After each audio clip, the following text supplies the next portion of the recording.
रामदास तव पाद सेवनम संभवत मम जन्म जन्म।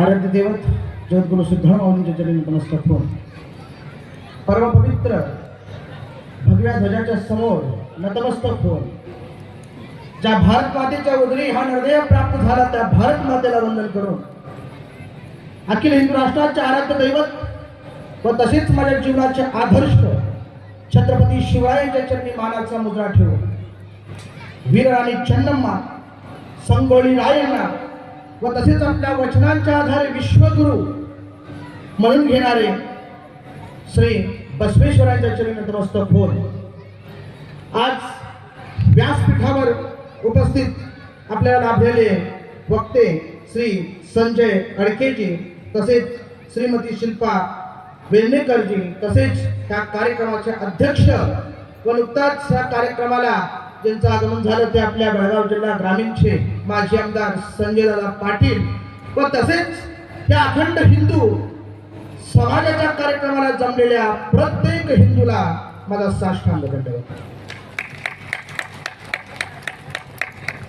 पुण्यश्लोक छत्रपती शिवाजी महाराज की जय। आज आपल्या उजव्या बाजूला साक्षात जगदंबा आहे आणि आपल्या डाव्या बाजूला हिंदवी स्वराज्याचे संस्थापक आहेत। ज्या जगदंबेनं ज्या भगवंत्या सूर्याच्या हाती तलवार द्यावी आणि त्या तलवाराच्या धारीनं त्यानं एक आवाज काढावा आणि असे हिंदवी स्वराज्याला कित्येक खान कित्येक राक्षस ती आज दफन व्हावी अशांचं रक्त तुमच्या आणि आमच्यात आज वाहत आहे। अशांच्या अवलादी आपण आहोत मग आपला आवाज एवढा हलका नाही आणि एकदा होकार उदय पुण्यश्लोक छत्रपती शिवाजी महाराज की 500 वर्ष जे स्वप्न उरात बाळगलं श्री रामप्रभूंना पुन्हा एकदा त्यांच्या स्थानी विराजमान करावं ते वैभव या डोळ्याला अस्तित्वाला बघावं ते वैभव आज साकार झालेलं आहे। परंतु ते मंदिर बांधल्यानंतर सुद्धा आज कित्येक जिहादी म्हणत आहेत कि राम मंदिर हम ही तोडेंगे अशा जिहादींच्या कानातून रक्त आला पाहिजे असा पुन्हा एकदा आवाज होऊ दे। जय श्रीराम जय श्रीराम बोलो भारत माता की जय और सनातन हिंदू धर्म की जय। आज आपण ज्या विराट अशा या हिंदू संमेलनाकरिता इथे जमलेलो आहोत प्रप्रथम संजय अडखेजींनी जे वक्त्याने आता नुकतंच आपल्याला प्रबोधन दिलेलं आहे फार सुंदर रीतीनं हिंदुत्व म्हणजे काय आहे आपल्याला फक्त हिंदुत्वाचा अभिमान नसून आपल्याला हिंदुत्वासाठी हिंदू धर्म हिंदू संस्कृतीसाठी काय कर्तव्य बजावलं पाहिजे हे आपल्याला सुंदर रीतीने त्यांनी सांगितलेलं आहे। त्याचप्रमाणे श्रीमती शैला वेल्हेकरजींनी सुद्धा आपल्या जीवनामध्ये पंच परिवर्तन काय असावं ज्याच्यामुळे आपली हिंदू संस्कृती हिंदू धर्म हा पुरातन काळापासून टिकून आलेला आहे अशा सुंदर रीतीनं वाक्यधारा आपल्या समोर ठेवलेली आहे। पण आज त्या सर्व भावांच्या सर्व भावनेची परिकल्पना प्रत्येक हिंदूला आहेच पण आजचा हिंदू कसा आहे हे जर मला विचारला एक छोटीशी गोष्ट सांगतो मग तुम्हाला कळेल की आजचा हिंदू कसा आहे। असाच एक कार्यक्रम होता आणि माझ्यासारखा साधू ह्याच भगव्या वेशभूषामध्ये या व्यासपीठावर उपस्थित होता आणि तुमच्यासारख्या हजारो संख्येनं असे हिंदुत्व म्हणणारे आणि स्वतःवर अभिमान बाळगणारे हिंदुत्व समोर होते। रात्रीची वेळ होती अशीच अंधार पडला होता स्वामीजीने मला ठरवलं हजारोची संख्या तर हिंदुत्वाची आहे पण कट्टर हिंदुत्वाचे खरा प्रेमी कोण आहे याची परीक्षा घेतली पाहिजे आणि त्याच्यासाठी स्वामीजी उठले आणि थांबले म्हणाले आज आपल्याला फोन घ्यायचा आहे आणि खरोखर बघायचं आहे की खरोखर त्या हजारो संख्येमध्ये खरोखर हिंदुत्ववादी कोण आहे। मग स्वामीजीने एक खेळ रचला। खेळ म्हणजे काय ते काय म्हणाले सकाळी पहाटे 4 वाजेपर्यंत खुर्चीवर बसायचं नाही समोर ताटमान थांबून उभारायची आणि वंदे मातरम सकाळी 4 वाजेपर्यंत जो म्हणेल माझ्या समोर थांबून तो खरा हिंदुत्ववादी आहे। हजारो जण थांबले वंदे मातरम चालू झाला 1 तास झाल्यानंतर हळूच डोळे स्वामीजीने उघडलं पुढे हजारांची संख्या 500 मध्ये आली होती। स्वामीजी म्हटलं चला 500 जण कट्टर हिंदुत्ववादी ह्या माझ्या हिंदुस्थानामध्ये आहेत 2 वाजल्या रात्रीचे स्वामीजी डोळे उघडलं, 100 लोक दिसली. आनंद झाला स्वामीजींना. चला 100 लोक तर खरोखर हिंदुत्वाची संवेदना आले सुद्धा. सकाळचे 3:30 वाजले, डोळे उघडले, 10 जण दिसली. तरी सुद्धा स्वामीजी आनंद झाला. चला 10 जण तर कट्टर हिंदुत्वादी मला प्राप्त झाले या हिंदू संमेलनामध्ये. 4 वाजले आणि स्वामीजींनी डोळे खोलावं आणि फक्त एकट्याला समोर बघावं. स्वामीजींच्या डोळ्यात अश्रू आले. अजून हजारो संख्येमध्ये एक तरी हिंदुत्ववादी मला असा भेटला. स्वामीजींना स्टेजवर बोलवलं, तिची पाठ थापली, शॉल घातली, हार घातलं आणि त्याला अभिनंदन केलं. आनंद झाला, मला तू एकटा तरी मला आज कट्टर हिंदुत्ववादी भेटलास. काय तुझी नीती आहे, काय तुला या हिंदू धर्मातून हिंदू समाजाला बळ मिळालं जे तुला 4 वाजेपर्यंत थांबून ठेवलं. त्याला काय उत्तर दिलं माहिती आहे का? स्वामीजी मी कुठला कंटर हिंदुत्ववादी नाही. ज्या माईकवर तुम्ही बोलताय ते माईक वाजायचे घरी घेऊन जायचंय म्हणून मी अजूनपर्यंत थांबलो होतो. आज हिंदूची परिस्थिती आहे. हिंदू जर खरोखर आज हिंदू संस्कृती हा धर्म देश जर सोडला असेल तर खरोखर आपली हिंदूची केवळ नीती आहे. का असं म्हणतोय तर आज ज्याप्रमाणे संजय गणेशने सांगितलं कित्येक धर्म आली कित्येक गेली, पण आज सनातन धर्म हा आजही टिकला आहे, कालही टिकला होता आणि पुढे सुद्धा अंतपर्यंत टिकणार आहे. अशा धर्मातून हा हिंदू बांधव आजपर्यंत थाटामाटाला थांबला आहे.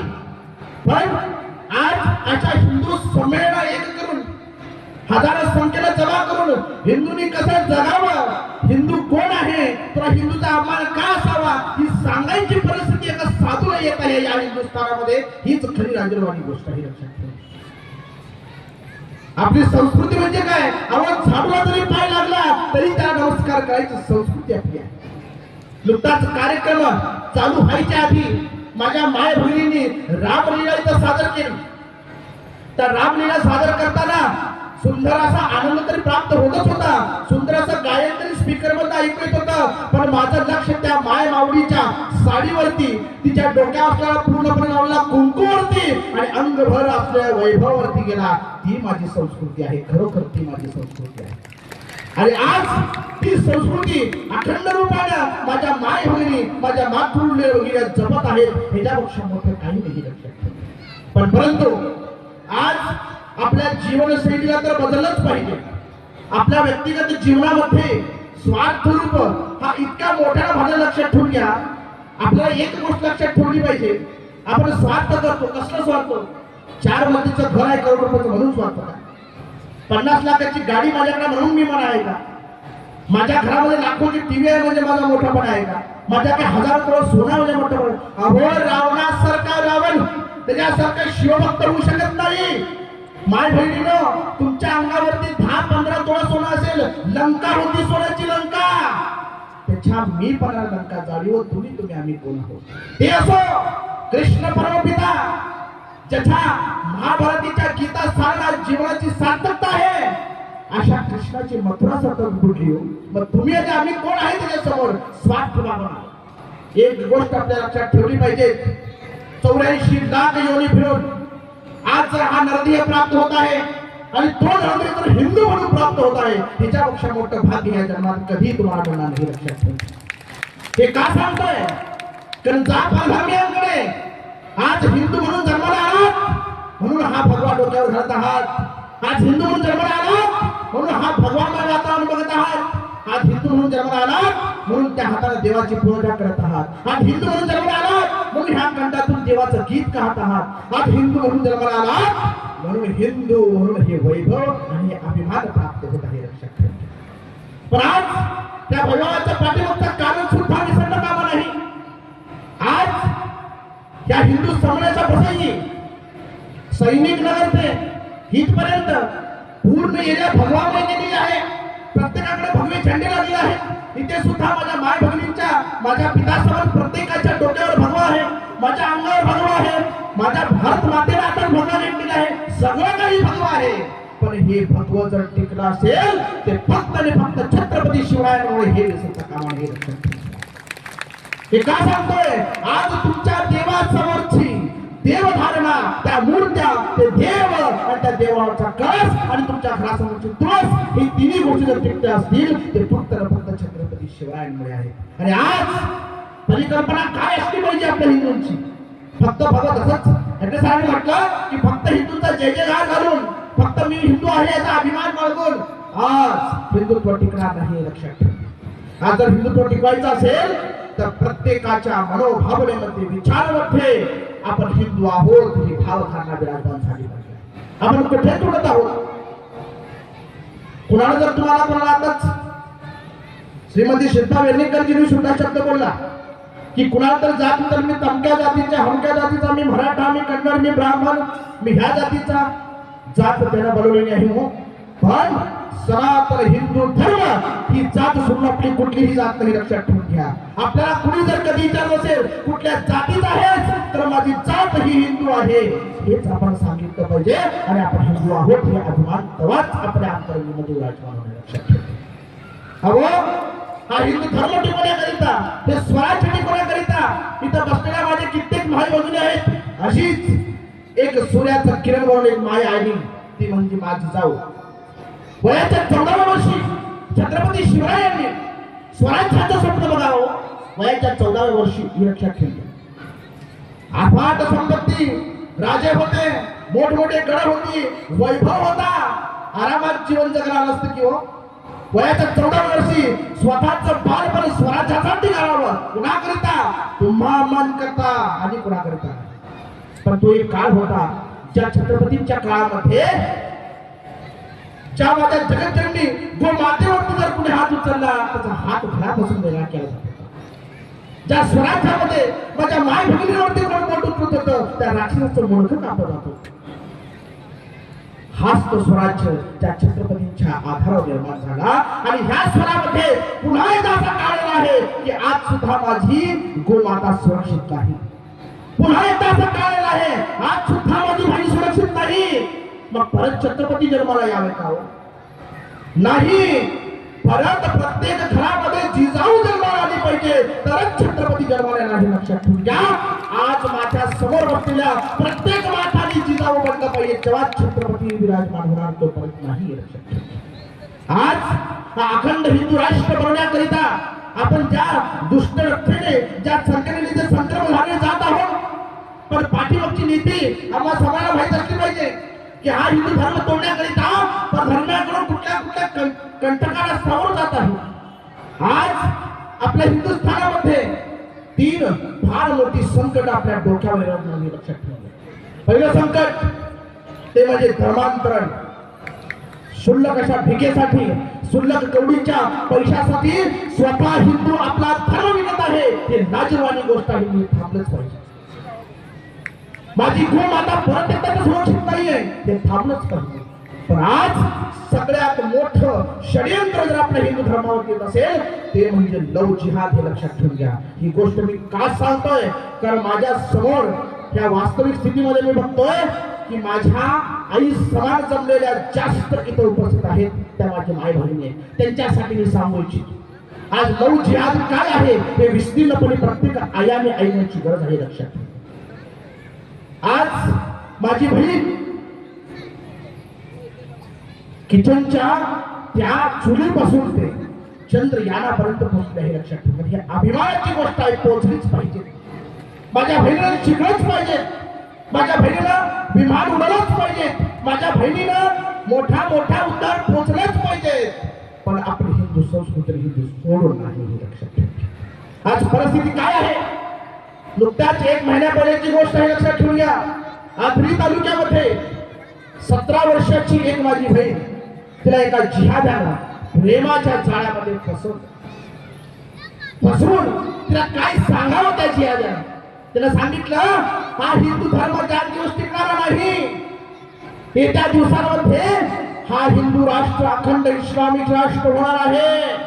जर तू आजच इस्लाम कबूल केलास तर तू जिवंत राहशील, अन्यथा तू जिवंत राहणार नाही. ही धारणा आज वयाच्या 18-19 वर्षाच्या मुलाची परधर्म्याची लक्षात ठेवा. त्याला जीवन जगायची शैली माहित नाही, उद्याचं पोट कसं भरावं हे माहित नाही, माझ्या जीवनाची पुढचा आधार काय माहित नाही. त्यांचा एकच लक्ष आहे येत्या 2040 पर्यंत हा अखंड हिंदू राष्ट्र पूर्णपणे इस्लामिक राष्ट्र बनवणे, अखंड भगवान राष्ट्र पूर्णपणे हिरवा करणे हेच त्यांचं ध्येय आहे लक्षात ठेवा. आणि आज माझ्या घरचे भाऊ, माझ्या घरच्या बहिणी आपल्या धर्माच्या आधारावर आपली संस्कृती सगळं काही विसरून परधर्मीयांच्या आधारावर चालण्यासाठी सज्ज झालेला आहे. काही चुकलं असेल हो त्या महापुरुषांचं, काही चुकलं असेल हो त्या महापुरुषांचे जडी हजारो मावळ्यांनी ह्या स्वराज्याकरिता देहाचं रक्तदान केलं, रक्ताची गंगा वाहली, तेव्हा जवळ स्वराज्य निर्माण झाला. आज माझ्या माय भगिनीच्या कपाळावर कुंकू उडावा तर कित्येक मावळ्यांनी आपल्या देहाचं बलिदान केलं आहे. ते व्यक्त आहे काय हो? कशासाठी एवढ्या महापुरुषांनी आपला स्वार्थ सोडून फक्त तुमचा आणि आमचा विचार केला असावा? आज परधर्मीय छाती ठोकून सांगतायत. कुठल्या विश्वासावर? कारण त्यांच्या धर्माची जे निष्ठा आहेत, त्यांच्या धर्माची पालन ते करत आहेत. आज हिंदूची वास्तू स्वरूप अशी आहे की मठांमध्ये आमच्यासारख्या स्वामीजीकडे एक आईला आपल्या मुलाला घेऊन यावं आणि म्हणावं कसं, स्वामीजी माझा मुलगा देवाला पाया पडत नाही हो, ह्याला बुद्धी द्या. माझा मुलगा देवाला अगरबत्ती लावत नाही हो, ह्याचा मुलगा मला त्याला बुद्धी द्या. पण परधर्मीयांच्या मुलाला ही शिकवायची गरज नाही की दिवसातून आपल्या देवासमोर 5 वेळा कसा नतमस्तक व्हावं. त्याला कोणी सांगितलं नाही. त्यांच्या आई वडिलांनी सुद्धा आपल्या धर्माची निष्ठा पाळली, त्याचप्रमाणे त्यांचा मुलगा सुद्धा पाळतोय. आपल्या हिंदू धर्मामध्ये आपल्या आई वडीलच पाळत नाही तर मुलगा कोण पाळणार? आज काळाची गरज आहे माझ्या हिंदू भावांनो.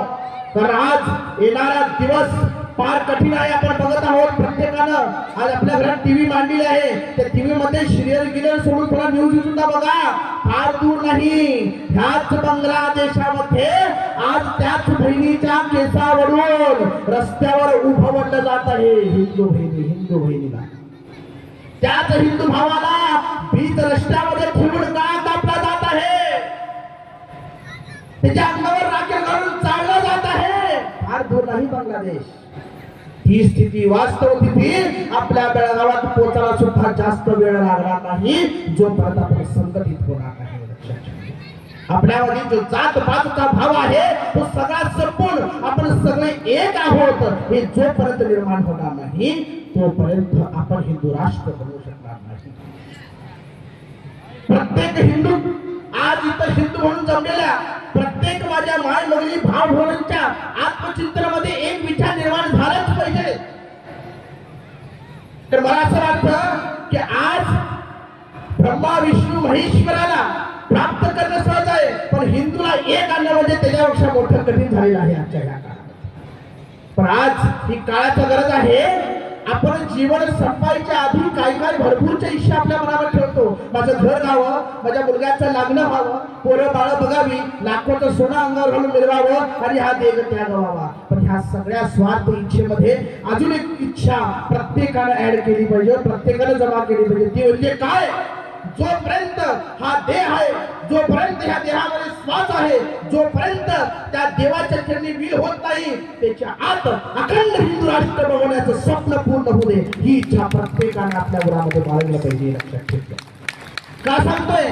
आज माझ्या माय बहिणीने इच्छा कशी मागावी? आज प्रत्येक देवाकडे जाता, मठ मंदिरामध्ये जाता, एकच इच्छा मागताय, माझ्या मुलाचं लग्न होऊ दे, चांगल्या नोकरीला लागू दे, लाखो रुपये पैसा कमवू दे, चांगली मुलगी मिळू दे, आयुष्य सुखाचं होऊ दे. पण ती जगज्जननी मा जिजाऊ ज्यावेळेस छत्रपती शिवराय तिच्या उदरी होते त्यावेळेस नवरात्र उत्सव होता आणि आज ही नवरात्र उत्सव आपण करतोय. पण कशा रीतीने करतोय मला सांगायची तुम्हाला गरज नाही आहे. त्याच नवरात्र उत्सवामुळे सकाळ संध्याकाळ दुपार 24 तास क्षणोक्षणी मा जगदंबेकडे त्या मा जिजाऊने एकच साकडं घातलं होतं, एकच घातलं होतं. ते म्हणजे काय? हे जगज्जननी मा भवानी आज माझ्या ह्या भगवावर हिंदुस्थानावर कित्येक भडव्यांनी आपला बोट उचलून हे भगवामय राष्ट्र हिरवा करण्यासाठी निघाले आहेत. हे थांबवण्याकरिता मला दुसरा कोणी मोठा पुरुष नको.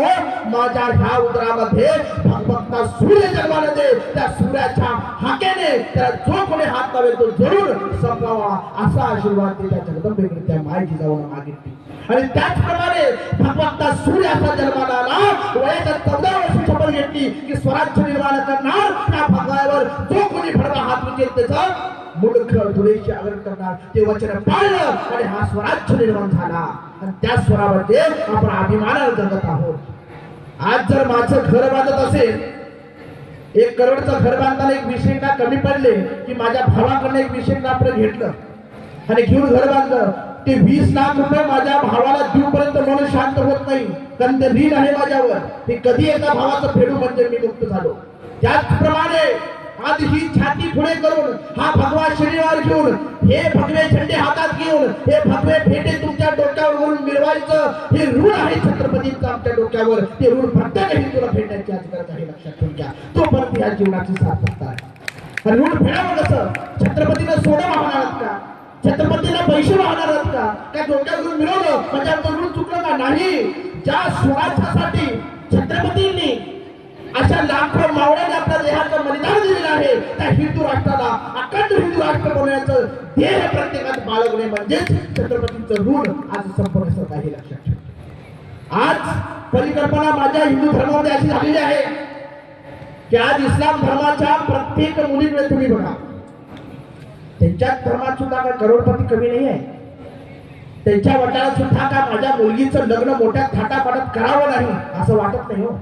पण लाखोचं सुद्धा शरीरावर अंगावर कपडे असलेली सुद्धा आपल्या धर्माची एकनिष्ठा होऊन आपल्या त्या अंगावरती ते बुरखा घालतायत ही त्यांच्या धर्माची निष्ठता आहे. कुठून ना कुठून आपण शिकलोच पाहिजे की आपल्या धर्माची एकनिष्ठा कसं असलं पाहिजे. पण आज माझ्या बहिणी ज्या नवदुर्गेच्या आशीर्वादानं नवदुर्गा हे नवरात्रोत्सव होतो, ज्या नवरात्रोत्सवामध्ये मा जिजाऊनं काय केलं हे मी तर आता सांगितलं. पण ह्याच नवरात्रोत्सवामध्ये दांडियाचा राक्षसी खेळ आपण मानलेला आहे. मा भवानीला वरती विराजमान करावं, सकाळ संध्याची 2 टायमाची आरती करावी आणि आरती झाली ना झाली माझ्या बहिणीनं आपल्या अंगावर अर्धे वस्त्र घालावे आणि त्या माय भवानी समोर नाच करावा आणि तो नाच बघून तिच्याच आई वडिलांनी तिथे बसून टाळी वाजवावी. ही आज शोकांतिका हिंदू धर्माची लक्षात ठेवा. त्याच बहिणीला आज 10वी संपली की मोठ्या कॉलेजमध्ये ऍडमिशन पाहिजे, लाखो रुपये वडिलांना भरले पाहिजे आणि लाखो रुपये भरून ते ऍडमिशन घेतल्यानंतर जीन पॅन्ट घालून डोक्यावरचा भाव धारणा ठेवून बाहेर निघताना जर आईला म्हटलं की डोक्यावर कुंकू लाव, तिला वाटतं की ओल्ड फॅशन आहे. जेव्हापासून ही ओल्ड फॅशन झाली तेव्हापासूनच आज माझ्या बहिणीवरती बलात्कार होते, लक्षात ठेवून घ्या. ज्या दिवशी माझ्या बहिणीनं माझ्या प्रत्येक इथे हिंदू धर्मामध्ये त्यांनी जमलेल्या प्रत्येक बहिणीला सांगू इच्छितो, मा भवानीच म्हणजे तुमच्या डोक्यावरचा कुंकू आहे, ती आणि दुसरी कोणी नाही.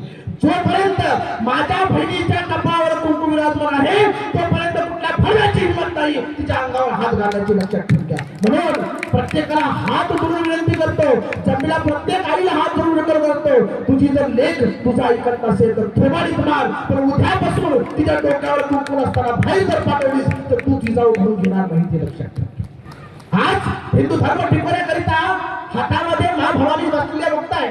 सगळ्यांनी मूर्तीकडे लक्ष द्या. मा भवानीला 4 हात आहेत, पण त्या 4 हातामधला एक हात आशीर्वादाचा आहे, लक्षात ठेवून द्या. पण बाकीच्या हातामध्ये शस्त्र दिसत आहेत. आज हिंदू धर्मना परिकल्पना तीच आहे. मा भवानीला आपल्याला सांगितले आहे, जोपर्यंत राक्षस हाताने या आशीर्वादाला ऐकतील तोपर्यंत आशीर्वादाला सांग, आणि ज्या दिवशी आशीर्वादाला ऐकलं नाही त्या दिवशी हातातले शस्त्र घेणे हे गरजेचं आहे. आणि ती काळाची गरज आज बनलेली आहे. हे का सांगतोय तर आज परधर्मीयांची 10 वर्षाची 15 वर्षाची मुलं आहेत, त्यांची धारणा काय माहित आहे का? आज जिस स्थान से बाबरी मस्जिद तोड़ा गया, आज जिस जगह पर राम मंदिर बनाया गया, मैं ही उस राम मंदिर को तोड़ूंगा. ही आज प्रत्येक जिहाद्याची स्वप्न आहे, लक्षात ठेवा, स्वप्न आहे. आणि माझ्या प्रत्येक भावाचं स्वप्न काय आहे? लाख रुपये पगार कधी होईल, 50 लाखाची गाडी कधी घेईल, 3 मंजिल बंगला कधी बांधेल. पण भावा सांगतो, लक्ष देऊन ऐक, ज्या दिवशी बांगलादेशाची तलवार तुझ्या गळावील त्या दिवशी 50 लाख सुद्धा राहणार नाही आणि ते स्वप्न बघण्यासाठी तू सुद्धा राहणार नाहीस. आज खरोखर हिंदू म्हणून जमलेल्या माझ्या प्रत्येक युवाला ते सांगू इच्छितो, आज परिकल्पना आहे हिंदू म्हणजे कोण आहे हे जपण्याची गरज आहे. आणि आज परधर्मीयांना सांगण्याची सुद्धा गरज आहे, आम्ही हिंदू कोण आहोत आणि कुणाच्या औलादी आहोत. आज यहाँ पर जितने भी मेरे पितृ समान बैठे हुए लोग हैं, इसमें से मुझे पता है कई लोग ऐसे हैं जो 30-35 साल तक देश सेवा कर आए हैं बॉर्डर पर. ऐसे कई जवान यहाँ उपस्थित थे। मगर 30 से 35 साल देश की मां जगत जननी भारत माता की सेवा -40 डिग्री में रहकर कर आकर के आज घर में नहीं बैठे, आज वहां आकर आज धर्म की सेवा करने के लिए लग चुके हैं। उनके लिए एक बार जोरदार तालियां होनी चाहिए, क्योंकि आज देश सेवा करून धर्मासाठी समोर आखलेले आहे। इसी तरह हमें हर एक को अपने जीवन में हिंदू राष्ट्र, हिंदू धर्म, देव, देश, धर्म, इन 3 वाक्यों का अनुसरण करना चाहिए। अगर हिंदू कौन है, कौन आपसे पूछता है, हर कभी उन राक्षसों से पाला पड़े कि हिंदू कौन है, तो उसका प्रत्युत्तर एक वाक्य से देना होगा, ना हम भगवान छोड़ सकते हैं, ना हम राष्ट्र प्रेम छोड़ सकते हैं, ना हम भगवान छोड़ सकते हैं, ना हम राष्ट्र प्रेम छोड़ सकते हैं। सिर फिरे हैं हम हिंदू, सिर फिरे हैं हम हिंदू। अगर युद्ध पे आ गए तो ताजमहल पर भी भगवान लगा सकते हैं, ताजमहल पर भी भगवान सकते हैं। ये धारणा हर एक आज युवा में होनी चाहिए, क्योंकि आज 500 साल का स्वप्न जो रामलला को स्थापित करने का वैभव हमने आज देखा है, उसके पीछे हजारों तुम जैसे युवाओं ने अपने प्राणों का बलिदान देकर उस रामलला को यहाँ पे आज विराजमान किया। उनका बलिदान व्यर्थ जाना नहीं चाहिए। आज उनका कर्तव्य उन्होंने किया कि रामलला को स्थापित कर दिया। आज हमारा कर्तव्य है कि उसका अस्तित्व किस अनुसार हजारों साल तक बनाए रखना, यह हमें ध्यान देने की जरूरत है।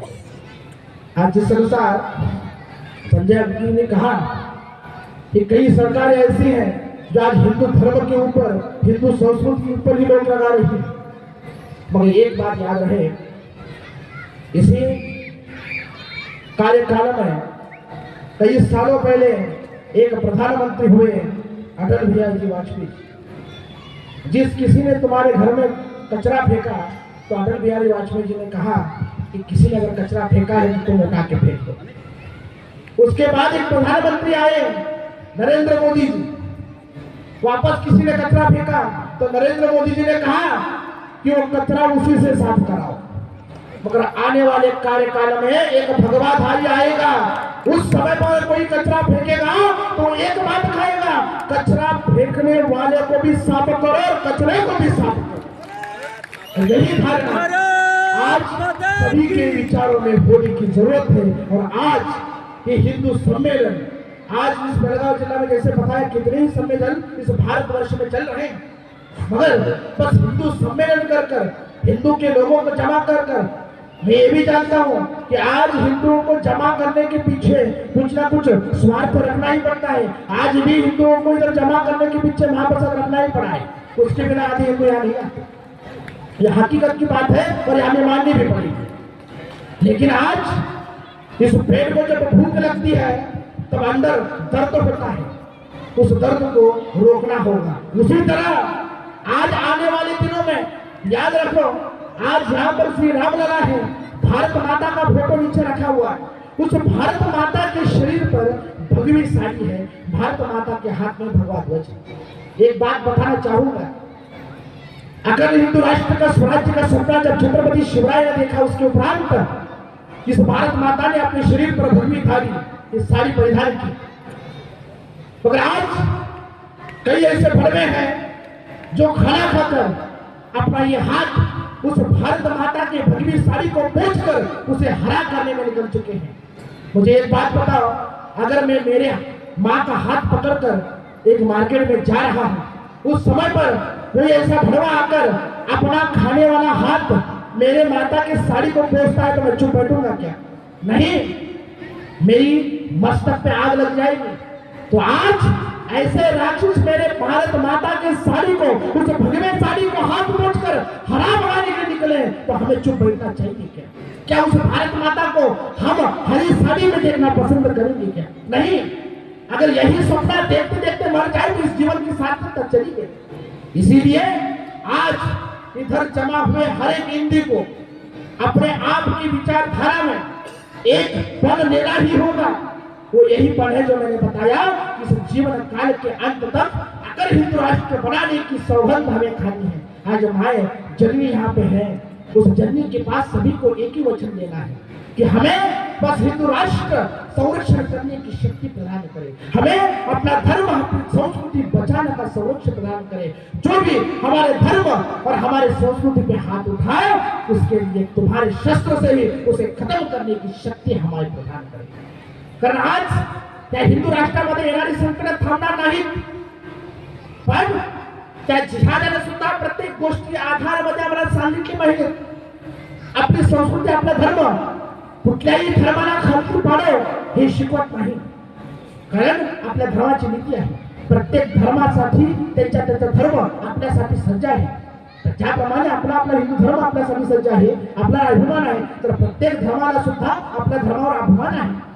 पण एक गोष्ट लक्षात ठेवली पाहिजे, आपल्याला परधर्मीयांचा धर्म चुकीचा आहे किंवा त्यांना खालती पाडवावं हे शिक्षण माझ्या धर्माला दिलं नाही, पण एक नीती सांगितली आहे, अब्दुल कलाम म्हणून याल तर देवावरती पोटात धून पूजा करूया, पण अब्दुल खान म्हणून याल तर तुमचा कोतरा कसा फाडावा 350 वर्ष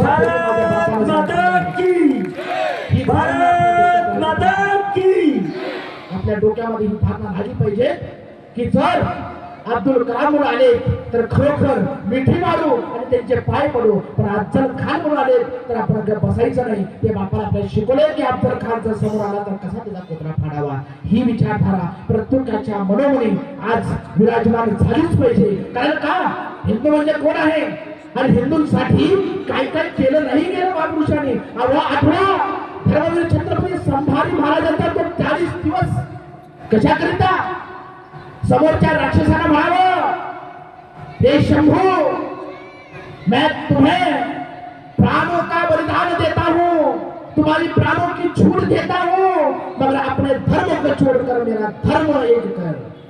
तेव्हा शंभू राजाने म्हणावं, माझ्या देहाचे एक एक तुकडे झाले तरी हा हिंदू धर्म सोडणार नाही, हे वचन त्या शंभू राजाने द्यावं। ते 40 दिवस आज तो त्रास माझ्या शंभू राजाने सोसला, म्हणूनच हा हिंदू संमेलन करणं आणि हे भगवामय हे राष्ट्र होणं हे शक्य झालेलं आहे। लक्षात ठेवूया। तर फक्त एक अखेरचा भावधारणा तुमच्या समोर सांगतो की आपल्या मनामध्ये आज एकच गीत उमटलं पाहिजे। ते उमटलं म्हणजे काय गीत असलं पाहिजे, ते एक गीत प्रत्येक हिंदूला आपल्या डोक्यात ठेवलं पाहिजे। ते म्हणजे काय, देशासाठी जगायचं। मला वाटतं प्रत्येकाने हे तोंडातून उच्चार केला पाहिजे। मी म्हणतो त्याच्या पाठीमागे जोरात आवाज, कारण आपण आपल्या बाजूला कोण आहे प्रत्यक्षात सांगितलं, देशासाठी जगायचं, देशासाठी जगायचं, देशासाठी जगायचं, देशासाठी जगायचं। शिवबानं सांगावं थाटलाय र, शिवबान सांगावं धरलाय र, शिवबानं सांगावं थाटलाय र, शिवबान सांगावं धरलाय र। राष्ट्रासाठी जगायचं र, धर्मासाठी झुंजायचं र, राष्ट्रासाठी जगायचं र, धर्मासाठी झुंजायचं र। वेळ पडली तर मरायचं र, धर्मासाठी लढायचं र, वेळ पडली तर मरायचं र, धर्मासाठी झुंजायचं र। ही भावधारणा प्रत्येकाच्या विचारामध्ये असलीच पाहिजे आणि ती आज ती माझ्या जगज्जननी छत्रपती शिवरायांच्या आशीर्वादानं आम्हा तुम्हांच्या प्रत्येकाच्या रक्तामध्ये विराजमान होईलच। परंतु याच्या पुढे जर कोणी आपल्याला विचारलं की हिंदू कोण आहे तर एकच उत्तर देऊया, अंधाराला घाबरत नाही आभाळाची साथ आहे, अंधाराला घाबरत नाही आभाळाची साथ आहे, मोडत पण वाकणार नाही हिंदूची जात आहे, हिंदूची जात आहे। या दोन शब्दांना छत्रपती शिवरायांच्या चरणी अर्पण करून भारत माता की